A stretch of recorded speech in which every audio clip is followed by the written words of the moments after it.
They thought I'm going to be killed actually. Some told me that I'll be killed. And you're pushing me to start. My first salary was 2,000 shillings. It is, don't take these 100 shillings. You've killed your power. Personally, there's no amount of money you can give me that is worthy defaming my name. The People's Women Rep.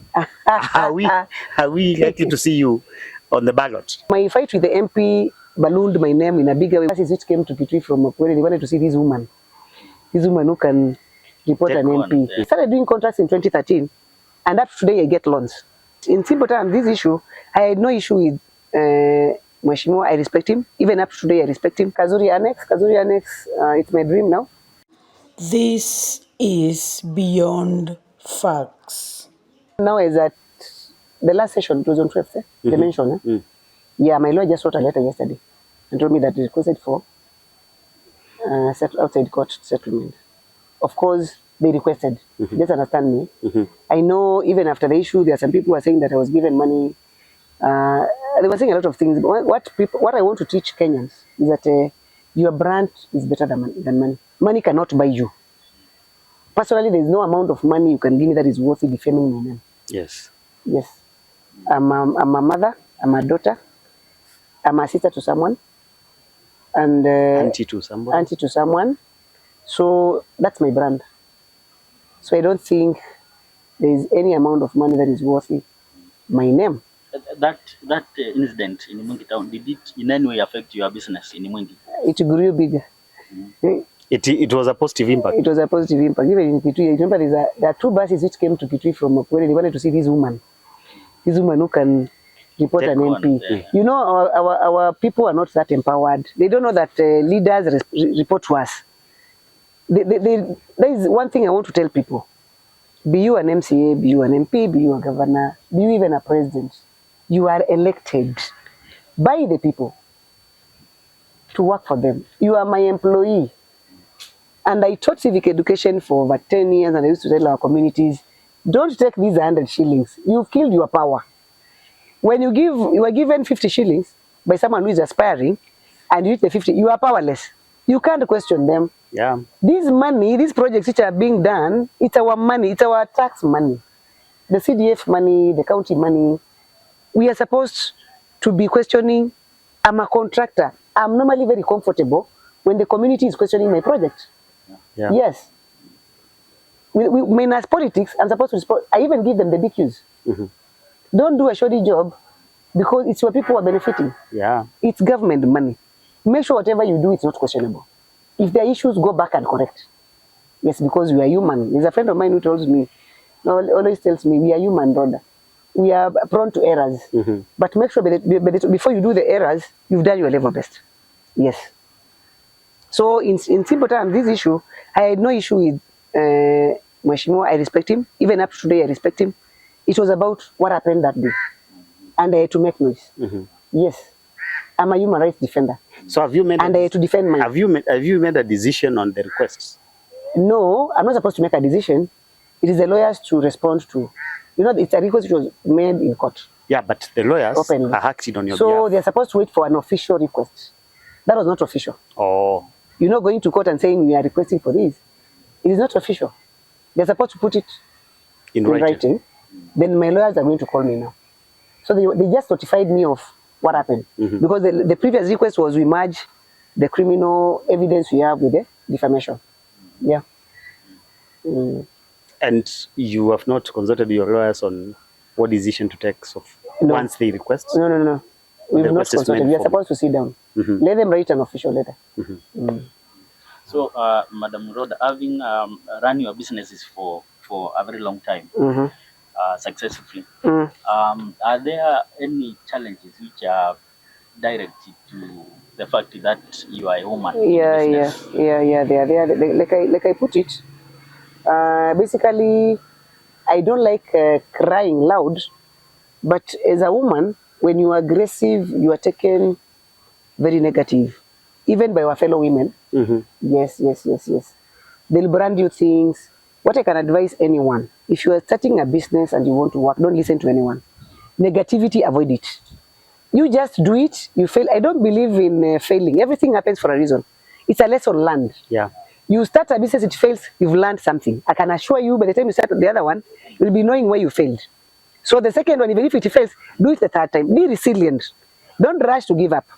Most of us, we start something and don't expect miracles. Just do it slowly. You grow slowly. You don't wake up today and become rich. You can't build wealth within a short period. Wealth comes slowly. Yes. Nobody is rich unless you are using crooked ways.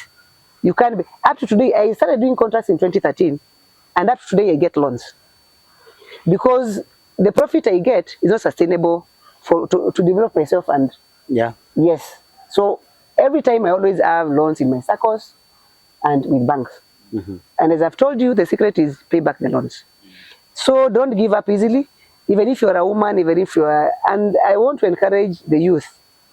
Let's start thinking outside the box. Let's stop thinking about the white collar jobs. If you are a graduate, I have graduates who are my waiters at Kazuri, and some I've employed for a long time. I have accountants who are graduates, some even have masters, the ones who do my work. And one thing I want to say that I make sure I make my workers comfortable in everything, in payment, in management, and because even if you are a graduate and I give you a good salary, you need to go looking for a job. You'll work for Rhoda. So let's work outside the box. And something I didn't mention, my first job, that time I had diploma in accounts. I was employed at a Laco building by an accounting firm. My first salary was 2,000 shillings. Per month? Per month. But I can assure by the end of the month, my boss paid me 6,000 because of what I delivered. So, because I was employed as a cleaner, I never told him I'm an accountant because he was looking for a cleaner. So this cleaner, because I remember when he told me the salary, I was like, when do I start? And he asked me, did you hear the salary? And that time I was married, and I was married in a stable family. So even my dressing, he couldn't understand why I'm accepting 2,000. But I wanted somewhere to start. I knew I'm supposed to be working. I needed a starting point. So I told him, when do I start? He told me on Monday. On Monday, I was there 7:30 instead of coming at 8. And I cleaned until I told him I'm an accountant by profession. So I started doing returns for him until he opened a computer college. And he's the one who took me to Mulyungi, where I met human rights, where I got my first job. So are you seeing the connection? If I had ignored this job, where I was being paid 2,000, I wouldn't have gone to Mulyungi. I wouldn't have been employed by human rights. So let's not choose jobs. Let's not run more for the money. Let's run for the experience. Let's run for for what this job will bring later. Yes. Good advice. So this Rhoda we are seeing today is an accountant, because yes, I'm an accountant. I have BCom, I have CPA, I have CPA 2, and I have diploma in accounts. I started an accounts assistant. I became an accountant until I became finance and admin with human rights. Yes. So apart from doing business, and that's why I normally do my businesses professionally. Yes. We do paperwork. And another secret with doing business, make sure you follow the law. Anything which is legal, pay everything. Pay KRA, pay licenses. By second week of January, I normally pay all my licenses. And my staff know that. They'll tell me that else we need this money. Just follow, pay NHIF. Be good with the law. Yes, you don't have issues. Because the moment you start giving kitu kidogo, you suffer forever. Yeah. If you're supposed to pay 50,000, pay it. There's something else we pay every month called catering levy. You don't even know it. I know. We're supposed to pay 2.5% of ourselves. Pay it. The little you remain with, that's your profit. You sleep well. You sleep vizuri. You don't have to be scared. And then you live and understand what your business is bringing for sure. Yeah. Yeah. I pay NSSI for my staff, NHA for my staff, and KRA for my staff. A lot of upcoming business people, they get scared of loans, taking loans from either banks. Don't be scared. Don't be scared. What you do, start low. Don't go for a big loan. If you have a kiosk, start with 20,000 even. Yes. But when you get that 20,000, make sure it goes to your capital. Uskule mandazi. That is a mistake. I can be broke and I have 4 million in my account, because it's a loan I got for a project I'm doing. Up to until I finish that project, you'll tell me, give me, lend me 100,000. I can't give you. I don't touch. If that money is for a project, it's for a project. I can never change that one. Financial discipline. Yes, financial discipline. It is very important in business. And let me tell you, there is money in business. But if you are disciplined, yes. Why most people fail, it's because I'll go to this phone, I get 100,000 from the mitandao they are giving, and I forget that each person here, then I start eating chicken and you are just gone. You won't repay that money. But if you invest the money in the right way, it will pay itself. Like I've told you, the half a million, we repaid and it had interest. So you paid Kitu 700, but you paid within a year. Nikaisha. Yes. So now, Rhoda, where do you see Kazuri in the No, I'm planning to do a Kazuri Annex. Kazuri Annex, it's my dream now. It will be an equivalent of Maria Gardens. Of course, before I start a business, I normally dream. So in a few years, I'm planning to do a serious Kazuri. I already have the name. So you can see it's Kazuri Annex. We'll be having rooms, very executive rooms, I can assure you. And God willing. Of course, we put God first. With rooms and conferences. Yes. That's my name. In Kitui. In Kitui. So the Kazuri, Rhoda the activist, Rhoda the business lady. Yes. And now the Mulyungi incident that propelled you to some political hates, to the point of earning a title of the People's Women Rep. Are we likely to see you on the ballot? No, I hate politics for one. Why? Because I'm not a liar. I don't like lying. And if we all know what entails in politics. Why people insist that I buy, you know, sometimes they just put me in mitandaos. Like there's a day I was sleeping on a Sunday, someone just decided to get my photo and write a very long story there and put on every WhatsApp group. And then guys are calling me. And I'm like, I'm not vying. For God's sake, I'm not vying. Why? Because I believe I normally give back to the society in my own way. And I believe empowering genuinely and mentoring genuinely. I don't like lying. Politics comes with a lot of lies. Let me be the kingmakers, but I don't want to be the king. Yeah. I know business and politics, they can't be very much apart. We can influence the leaders you're getting. Let me not be the leader. Because the other problem we have with our communities, they don't believe in transparent people. They believe in lies. I've worked with them, I know them. Our communities, they enjoy the liars. These guys who are promising the heaven and earth, we get excited because that's how we are socialized. I don't blame them. That's how we are socialized. That's how our politics are about. But I believe politics is about projects. It's about delivery, not about even meeting the people.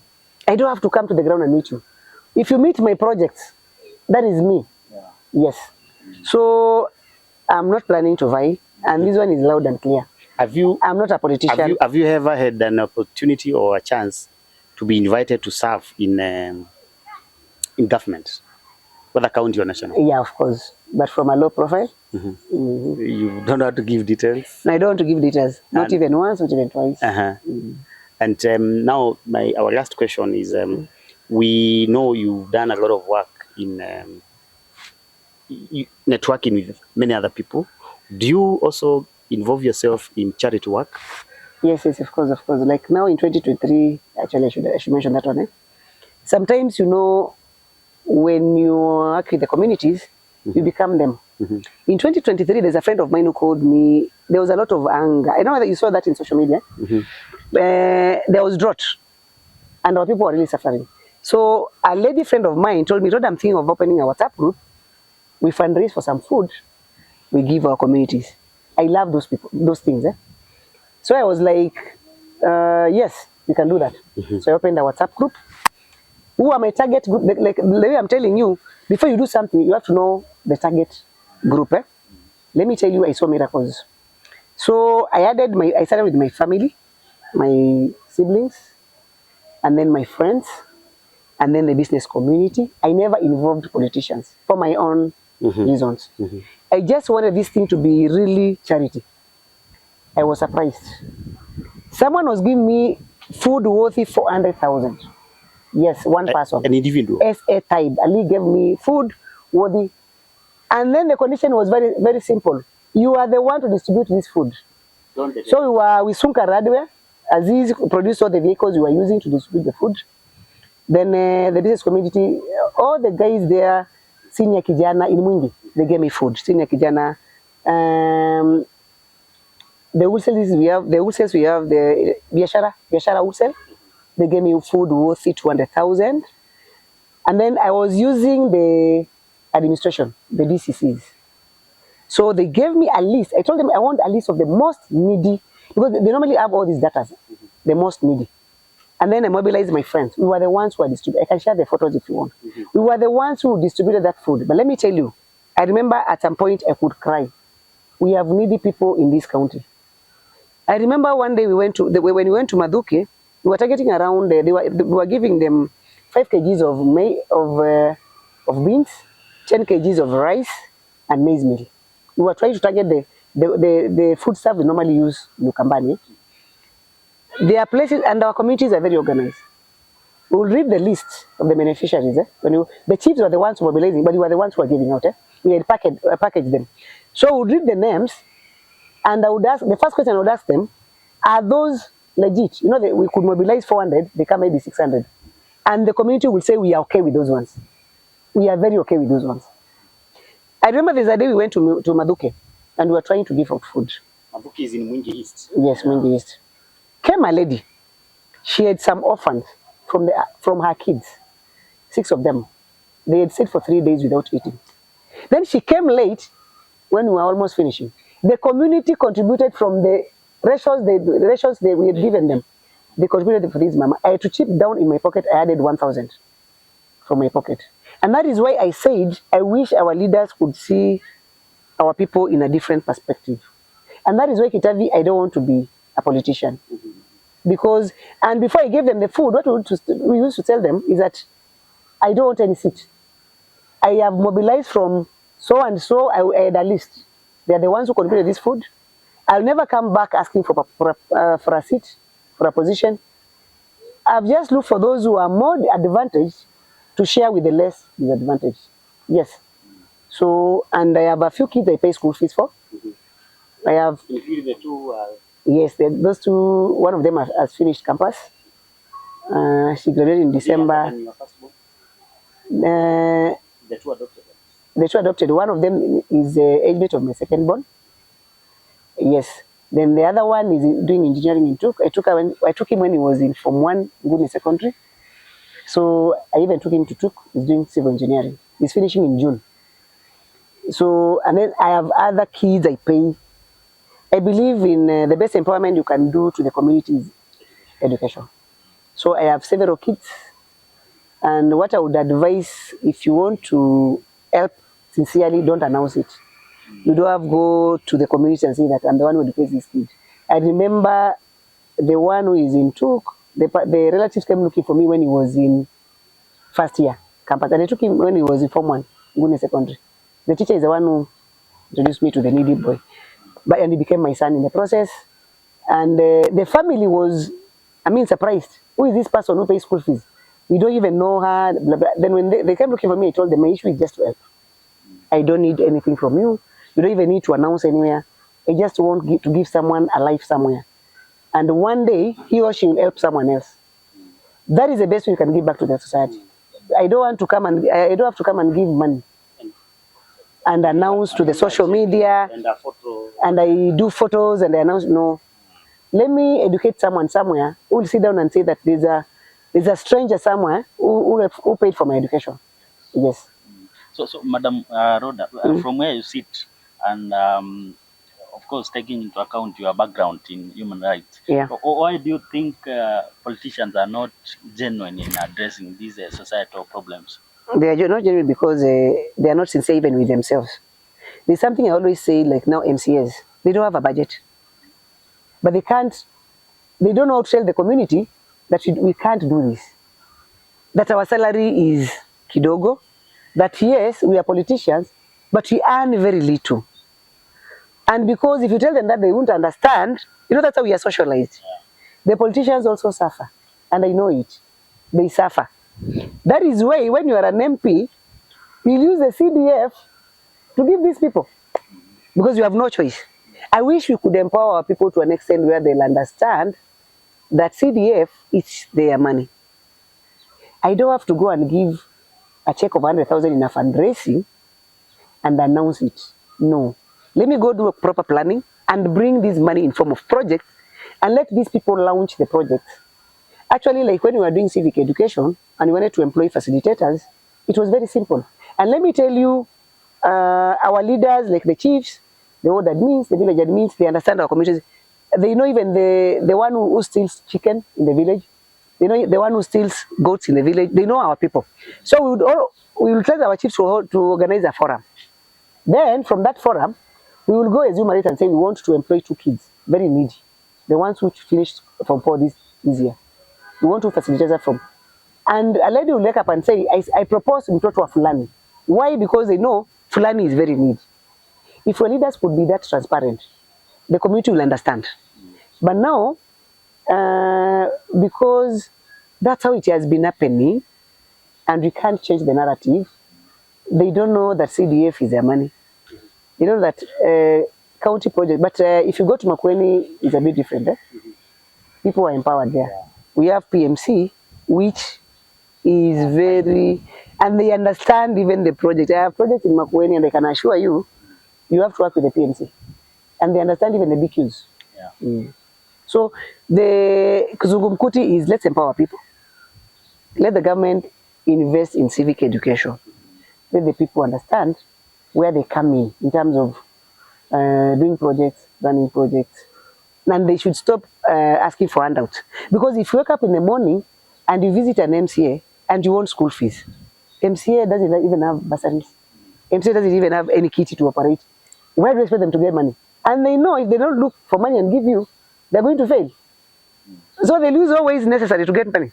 But then again, politicians would be very scared of an empowered society. Of course, they don't like empowered society. Yeah. They don't like empowered society.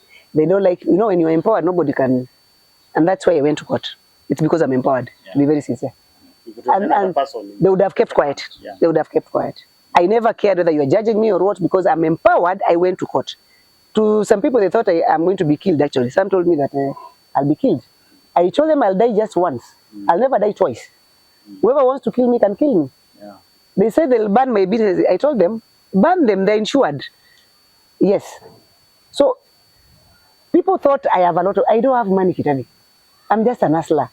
But I know my rights. They were talking about a lot of things. This woman has a lot of, I don't have a lot of money. I have loans. I don't sleep. And empowered. I have, but I'm empowered. I'm empowered. And when you bring up your kids, empower them. Yes. I empower my kids because I want them to know that they can fight for their own rights. It doesn't have to involve their mother. Yes, they should be able to fight for themselves. Yeah. It's about empowerment and being selfless. Our leaders are not selfless. For the example, and that's why I don't like politics. When you are vying, it's like it is Rhoda and her people who should benefit. It should not be like that. The offices I've sat on as a leader because I've been in positions and this is going online. If I ever employed you and asked for money, you can comment there and say that Rhoda asked for money.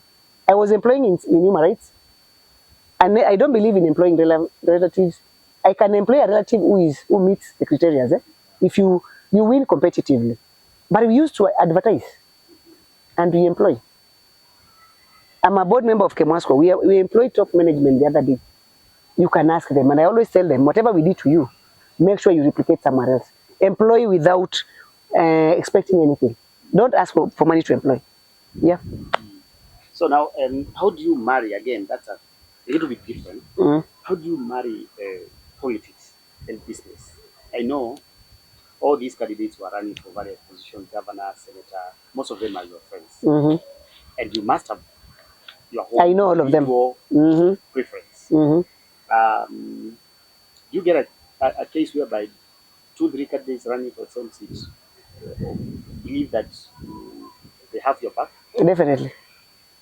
But you are supposed to be clever. Yes. That is why that is why we go to the qualities of a good leader. Tell us about how clever you are. The clever I am. Tell people about the qualities of a good leader. Don't mention them. Yes. I was coming to that. Yes, don't mention name. Just tell people, maybe last elections I got a bit biased. To be very sincere, I supported Governor Malombe, but I had reasons. Yes, I had reasons because he had worked in he was the first governor. Yeah. I had seen his track record, the way he worked. Yes, and that's why I supported him because I knew Kitui needed a good leader. Did that come with a cost? No. Cost, not cost in terms of money, cost in terms of sparing links or friendships with other candidates. The other candidates, I didn't know them. We were not close. Senator Musila was running, but he even didn't know me at a personal level. Yes. You never fought cheating? That's a bit. Kitabi, you are pushing me too much. So, let's say, last elections, I supported Malombe openly. Okay. Yeah, because with my human rights background, I know the qualities of a good leader. It's about the community. Is this person going to serve the community well? Dr. Malombe actually never, let me say, he handed the support. He handed the support. Not just about asking you to. No. I could compare what he did when he was there in the first term and what he's coming to do. Support. Yes, it's handing the support. Yes. And if you are sincere with me, the whole of Kitui was about Malombe. Yes, True. because we could feel the project. And one thing about, and you're pushing me to start. Say it. Okay, Malombe is not vying again. Yeah. One thing about Governor Malombe, and I'm sorry to say this, and I'm proud to say it, is not personal. He'll never go personal. Yes.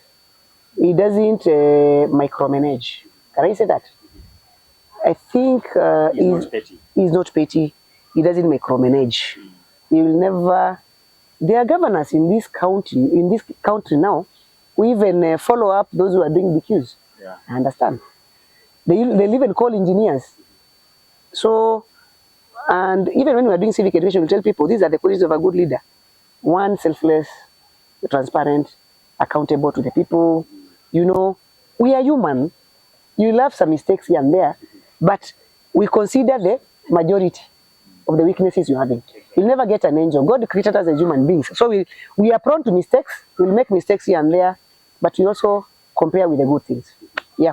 Going forward now, and maybe this is your, as you give us your parting shot, we are heading to elections. We have a slate of candidates who are all known to you. Tell people about their next governor. It's a bit early. What I can tell Kitui people is that we know the qualities of a good leader. Just go and Google. Yes, Google. Those who do not have smartphones are the majority. Now, call them at Musi FM and let me use my mother tongue. I'll tell them the qualities of a good leader. Yes. See it.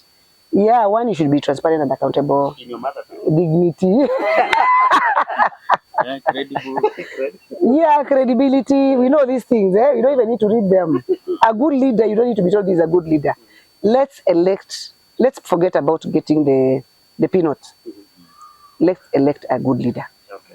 Because when we had Kibaki for those 10 years, today we can sit down and say electricity went down. We had this, we had the mobility, infrastructure, and those other things. Those are the things you should look at. Forget about the personality. Even if it is my own kid who is vying and he's not, or she's not viable, don't vote for that kid. And then the other thing is a parting, whatever, short. We have our own kids within the wards, within the villages, who are very empowered. Let's forget about the noisemakers. Let's focus on who is this person. Because as we always put it, leadership starts from your home, your family. Yes. How do you take your siblings? How do you take, then let's go to the community. How do you handle community? How do you handle people close to you? Then go further. So let's even look at our own people within the wards, within the counties and the rest. Yes. It doesn't have to be a big name. We have small names which can make, can do miracles. I know leaders, I know people can be very good leaders, but because they are not financially stable, they don't have a lot of money. Let's stop gauging leaders with big vehicles. Stop that one. We have someone who is very poor, but believe me, they have brains. They have masters, they have PhDs, They have a lot to give our people, but because they don't have a lot of money to give people, they'll never be elected. This factor of big vehicles and rich people, we have to finish it. Yes. Finally, from my side, there is a narrative in town that Rhoda Kazuri is one of those big shots in Kitui who determines who is elected either for governor. That's a lie. That's a lie. That's a lie. I don't determine anyone. There is also a narrative that goes around that I do all the contract. I'll even tell people, don't listen to everything that you hear. I'm one person who is not greedy, for one. I started doing contracts in 2013 during the first regime. I didn't even know how to do the contracts. I used to employ people to do for me. For example, today, if I'm paid hii pesa walitanga ya hewa, you put in my account 10 million za hewa. There is some hospital somewhere without drugs. That cash goes to my kids. Those are things I can never do. Yes.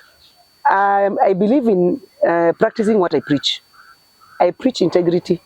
I follow integrity. Yes. So I don't determine anyone who is coming in. I think my fight with the MP ballooned my name in a bigger way, which I'm not. I'm just a single mother. I'm an hustler. I eat from hands to mouth. I'm just aggressive. You Yes. don't call the shot from the background. No, I don't. I don't. To be very sincere, I don't. And I know people believe that. I don't. It's only that I'm friendly with people. I know how to live with people. Yeah. I don't have class. Everybody is my friend. I even respect a kid because a kid can tell you something you didn't know and it will help you. I even deal with mad people. Let me give you an example. And if you want to win in life, just be down to earth. And that's why I believe those who love me, of course I have enemies. When you're doing business, you have to have enemies. But the few who love me, they love me for good reasons. There's a time when I have a business partner who died through a road accident. And then there's a mad man called Mbubi. He's in Mulyungi. So when I was driving an X-Trail, which was a KBS 139, and then my partner Maggie was driving a Premio, which was also a KBS. So the accident happened around Bakini. So the word which came was, Mwenye Kazuri has died. You see? Yeah. So most of the people thought about me. Even someone called my mother, that was, your daughter has died. So this mad man, before I mention that, I normally give all mad people food for free. And all the street kids in Mulyungi, they eat from Kazuri. So that's one way of giving back to the society. So Mbubi used to come harass me. I give him some coins, free food. So when he was told that Rhoda has died, he started crying at God. The way this town is big, he just decided to take Rhoda. Then when he was still crying, someone told him, it is not Rhoda, it's the other partner. And then he was like, oh my God, thank you God. You see? These small things we do, we don't know whom we are going to touch. Yes. So he came to me crying at the way I've cried, you have to give me money. So I'm like, sincerely, Mbubi, I'm paying your tears with money. Seriously. Yeah. So that's why they speculate a lot, because I relate with almost everyone. Not about money or anything. It's about being down to earth. Even if God empower, never forget where you came from. Even if you are rich or you are what, learn to live well with people. Don't be arrogant. Don't brag. Just know that this is a merry-go-round. Today it's you, tomorrow it's someone else. Okay, so ladies and gentlemen, we have come to the end of our show today. We hosted Rhoda Musyoka of Kazuri Cafe, and we have talked about business, we have talked about human rights, we have talked about leadership, and that marks the end of our interview today. So, Madam Rhoda, we wish you well. Thank you. Yeah, thank you guys for calling me. All the best. For inviting me.